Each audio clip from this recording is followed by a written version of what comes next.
Gunnery Sergeant Titus Andronicus here, just pulling up in my fancy red sports car, and I'm here to do a video for that Tito kid. Seems that MeTube or BoobTube or whatever it is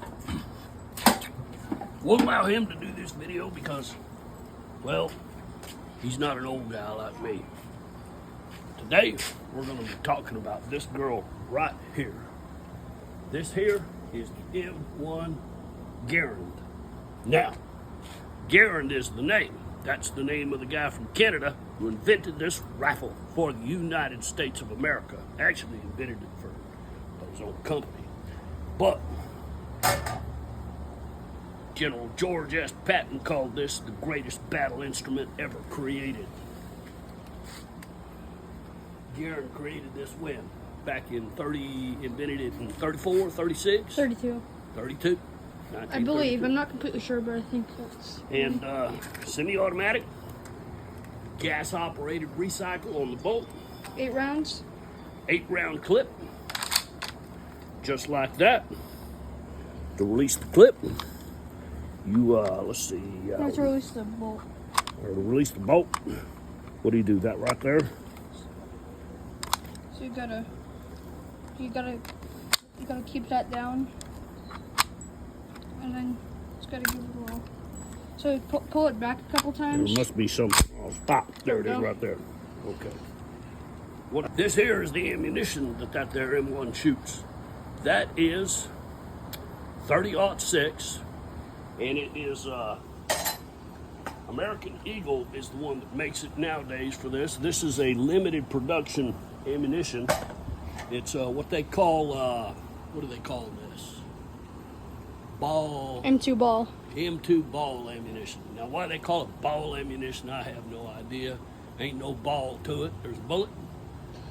There's a cartridge. Now, that there loads into this here. This is the end block, all right? When these load in, how do they load in? Ah, like that. Okay. Well, there you go. And you can put 8 of them in there. And then you slide this in right here through the top. It's a little bit harder when you don't have any rounds in it. You take that right there, pull that back, and then you slide that end block in there and try not to get your fingers jammed all to hell and get yourself a, what they call the old Garand thumb. And then when you're done with it, then you release that and it closes back up. She's ready to fire. The sights on this here rifle, it's got a rear peep sight on it. It's called a peep sight because you see that circle right there. Their micrometer click right here. This is how you adjust ranging right here. Moves it forward and backward just like that. This moves forward and backward, goes up or down. And then right there through the front, you've got your front sight right there. And there you go. Well, this one here is a 1943 issue. It was a Marine Corps issue. Tito wanted the same model that his grandfather carried on Guadalcanal, which was a 1942, because he was there right there with the first of the Marines that went into Guadalcanal. But closest we could get was 1943. The 1942 model was another $2,000-$3,000, and you know, sometimes you got to call close enough. So there you go. This one here in particular served with the United States Marine Corps at the U.S. Embassy in Manila after its war duty. And these rifles served in the U.S. military right on up through the 70s, I believe. This one retired in 2018. 2018 from the U.S. military? Yeah. Well, there you go. A collector up in New York State bought it, and we bought it from that collector. And she's about as pretty a rifle as you'll ever see for something that's, let's see, 1943 to 2003, that'd be 60 years. 25, that'd be another 20 years. That'd be 83 years, 82 years. 82 years old. This girl is 82 years old, and she's looking good. I mean, you can look at the action on her. It's all clean, and it's just a beautifully maintained rifle. Some of it does have some newer parts on it, but essentially she's the same girl she was back in 1943. This here is the pocket knife that comes with it. You ought to be able to do some whittling with that. And that goes on. Let's see if we can figure this out here. About like that, maybe. And slide that little. see that little notch right there? That little notch right there goes like that. And there you go. You got your old Stabinucci out there on the end of it. The War Club. There it is. What else we want to talk about on this thing? So, back in the day, there was a legend out there, a story as it will, about the Garand ping. And that is that after you shot your 8 rounds with this, that the end block would automatically eject. And that's a true statement. And that the Japanese would somehow hear that sound right there and they'd come charging. Well, there's 2 things to keep in mind about that. The first is that you'd have your other end block loaded right away. And if you were a Marine, you could shove that other one in there and have this thing ready to go in a matter of just 2-3 seconds. So if they're going to charge you, they better be doing it from real close. The second thing is that they were fighting in dirt and jungle. So when that thing popped out, it didn't ding like it did just now in concrete. It landed in dirt. But thirdly, and more importantly, you got 30-06 ammunition being fired in your direction. And it is loud. It is loud when you're shooting this rifle. It's loud for you. And it's loud for the guy getting down range, getting shot at. And no doubt he's probably shooting back at you. And one thing that you're not going to hear is a little old ping from that little bitty end block right there as it pops out of the rifle and lands in the dirt. So that was just a myth. The Garand ping is just strictly fabrication. Let's close this bad boy back up without getting any Garand thumb if we can. And there we go. Butt of the rifle, there's a trap door right back here in the trap door. Your cleaning rod went right there, and your multi-tool went right there that was used to service the rifle. Now, one of the secrets of the Garand and loading your end block here is that you want to go right round first.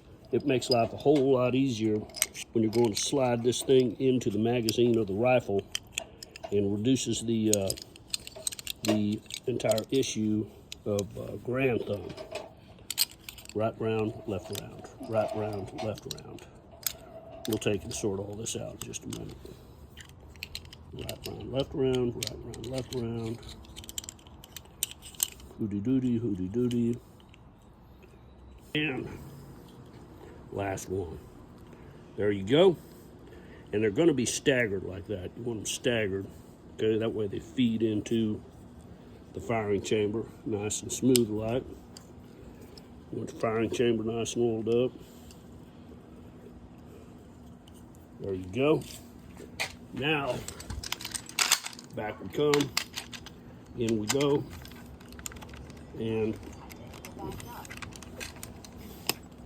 we're going to pull back on this.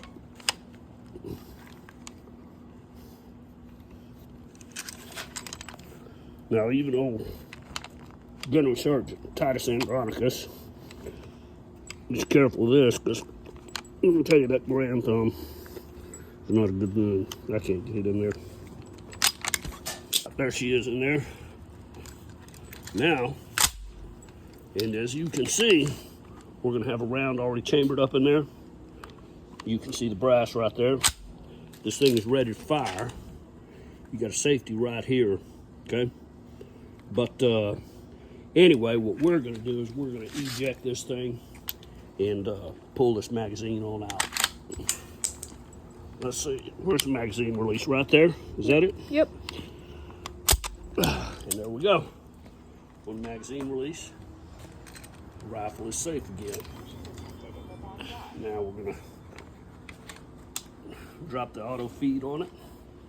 Please don't get in front of my barrel. I do like to have barrel discipline at all times. There you go. Oh, I'm Tito Runyon, and I'm an 11-year-old student at St. Michael's, and I'm working on a documentary of my grandfather, Titus Runyon, a United States Marine Corps Marine who fought on the island of Guadalcanal against the Japanese in 1942. Oh, you're back. This Tito kid sounds like he's something else. Look here. Titus Runyon, the movie. It's going to be a documentary based on this here actual Guadalcanal Marine, and not any of that mamby-pamby made-up crap that these guys have done on this thing. Those guys slept in foxholes filled with water for 6 months, so the rest of y'all can have Veterans Day and drink beer and eat barbecue. But what you're going to appreciate is, when they showed up on that island, the Navy was there for 2 days, and then they got word that the Japanese Armada was showing up because Marines had unloaded at Guadalcanal, and the Japanese intended to build an airbase there in order to control all the shipping lanes all the way into Australia. Well, the Marines showed up with the intention of stopping that, and it is the first time that the Japanese had been faced off against on land by the U.S., and the Japanese were undefeated in 500 years of land battle. A bunch of snot-nosed Marines showed up. The Navy sat there for 2 days unloading supplies for them. Before they could get more than half their supplies unloaded for those Marines, they got word that the Japanese Armada was on its way, and they were pissed. Well, the Navy packed up, hauled ass, and left those Marines on that island. Marines wasn't looking too good for them. But they managed to take Henderson Field. They fought their way. They held their ground. My dad said that they were just too damn dumb to turn and run. And if they did turn and run, there wasn't anywhere to go because they were stuck on an island. And the Japanese had a reputation for what they did to prisoners, and that was kill them. They had found their troops that had gone out on reconnaissance. They'd found them lashed to coconut trees with peckers cut off and stuck in their mouths, where they were left to bleed out while they were barbed wired to these trees. So they held their ground. They fought, and they fought. And my dad said, better to die fighting than to die lashed to a tree with your dick in your mouth. So there you go. So this boy is making a movie. And you can participate. This is an actual Marine-based ration. They didn't have much to eat. They had crackers. They had a Hershey's chocolate bar, and the chocolate back then, in them days, would bust your teeth, they say. And they had a powdered drink mix they called battery acid, right here. Well, since we couldn't find the original battery acid, you get something a little better, lemon lime. It's not the best stuff in the world, I'll be the first to admit. You get a regular Hershey bar and it ain't gonna bust your teeth, and you get some saltines right there. All that for how much? $9.99. $9.99. And your money goes to making that movie right there. So get off your butt, go to where? Etsy. Etsy, look this up, and get yourself some. And you know, you can get them for your kid. He can take them to school. He can have the same ration for his snack break. It ain't gonna be lunch, that an actual Marine had in Guadalcanal. It's called Punchables. Look them up on Etsy. Titus Runyon the movie. Now, out of field strip of M1 for cleaning. We're going to take the trigger guard here. We're going to make sure this thing is empty first, which I already did. There you go. There's your trigger mechanism right there. Take that out, clean it up, lubricate it. Okey. All right, right there, you have access to the rest of the firing mechanism.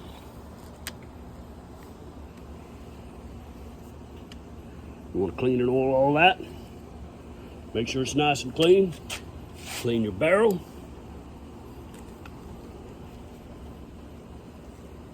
Your gas return right here. You can clean all this up. Take that screw out there, right there. Clean all that out because you're going to get carbon in there from the discharge of the rounds every time that you pull the trigger. There you go. This here is EWL SLP 2000. Now they are not a sponsor, but it's my favorite oil because it does not gum up. We use this on all of our automatic rifles. All of them. Stuff stays clean, doesn't gum up. You can get this Etsy, or not Etsy, but Lipsy's, or you know, any of the online gun shops. Heck, I think we bought this on Amazon. In fact, I know we bought it on Amazon. There you go.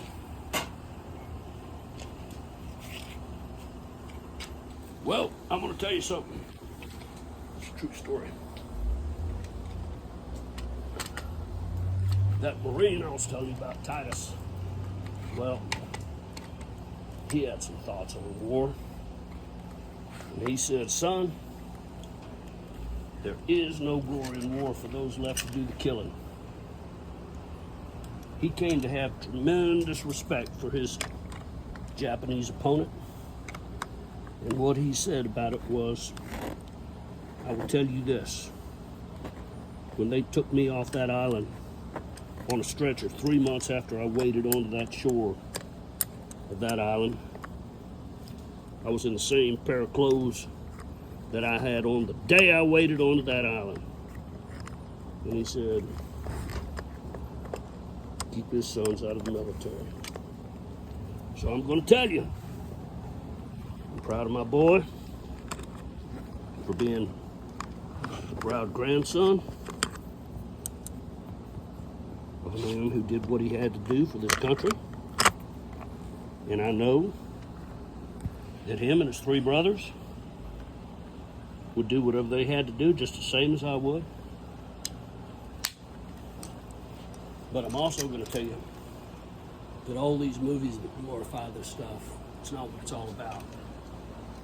Tito's movie was going to show just how nasty all of this was. Those guys sleeping in foxholes for months at a time, leaving parts of his body there on Guadalcanal, where it is to this day. His DNA is still on that island, dragging off of that island on a stretcher. 3 months after he waded up on shore in the same set of clothes he had on the day that he set foot on that island, killing people at close range. There was no pride in that. There was nothing good in it. It just is what it is sometimes. And my dad was never a member of the VFW or any of these other groups that get together and drink beer and talk about the good old days, because he says they weren't good old days. We just did what we damn well had to do. So don't you forget it. And any of these movies that glorify this stuff are nothing but crap. But if you want to support a real movie about what these boys actually did, stood up against an enemy that had not been defeated in 500 years after their own country abandoned them on that island, stood their ground and fought like hell and won. The Japanese could not believe that they had been defeated by these people. And they made up all kinds of stories about the Marines, about them all being psychotic and murderers and all this other stuff. My dad was neither psychotic nor a murderer. He was a country boy from Mena, Arkansas. Hell on with a rifle, damn good shot, good with machinery, and and not the bravest guy you'd ever meet, and not the type of man you want to cross. So, support the movie, look for it, and we'll catch you on the next. We'll catch you on the downside.